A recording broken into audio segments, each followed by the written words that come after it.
কুড়িগ্রাম জেলার রাজারহাট উপজেলার অনলাইন ভিত্তিক কম্পিউটার দোকানগুলোতে ভোক্তা অধিকার আইনে অভিযান পরিচালনা করা হয়। বৃহস্পতিবার 22 মে দুপুরে রাজারহাট মোহাম্মদ আসাদুল হক পরিচালনা করেন। দোকানগুলোতে জমি অনলাইনে আবেদন ও আবেদনকারী অধিক মূল্য না নেওয়ার করেন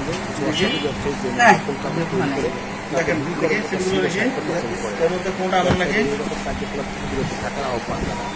অন্যথায় তাদেরকে আইনের জারির বিরুদ্ধে দণ্ডিত করা হবে। প্রহ্লাদ মণ্ডল, সৈকত, আলোকিত রাজারহাট। আবুল কালাম আজাদ 4 নম্বর চাকরি কোটা চাকরি ছিল আপনার কাছে কেন?